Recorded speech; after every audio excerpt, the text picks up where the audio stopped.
रिकव्हरीचा विषय संपवत पर्सनल करणाऱ्या नाशिकच्या फायनान्स वसुली अधिकाऱ्यांची अर्वाच्याने अश्लील शिवीगाळ।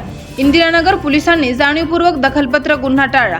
नाशिक येथील एका फायनान्स अधिकाऱ्याने शहरातील इंदिरानगर येथील एका व्यावसायिक ग्राहकाला अश्लील आणि अर्वाच्य भाषेत शिवीगाळ केली।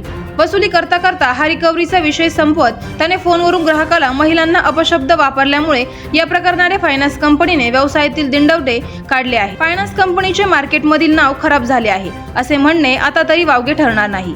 सदर ग्राहकाने इंदिरानगर येथील पोलीस ठाण्यात धाव घेतली असता पोलिसांनी दखलपत्र गुन्हा दाखल करणे ऐवजी चिरीमिरीच्या अपेक्षेपोटी अदखलपत्र गुन्हा दाखल केला असल्याचे समजते।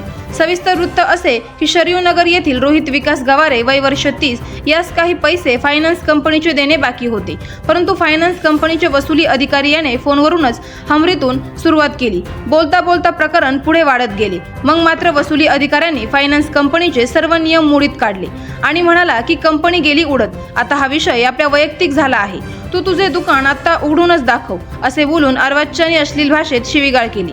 तर त्यावेळी घरातील महिलांनी फोनवरच मध्यस्थी केली, परंतु या फायनान्स अधिकाऱ्यांनी त्यांच्या समोरच लज्जा उत्पन्न होईल अशा पद्धतीने ग्राहकास शिवीगाळ केली। इंदिरानगर पोलिसांनी आरोपी विरुद्ध पनाका रजिस्ट्रेशन नंबर 676/2025 भारतीय न्याय संहिता क्रमांक 351/4 प्रमाणे गुन्हा दाखल केला आहे। पुढील तपास करण्यासाठी पोलीस हवालदार बक्कल नंबर 153 खरोटे यांना आदेशित केल्याचे समजते। आवाज जनतेचा न्यूज साठी प्रतिनिधी शेख शफीक मनियार।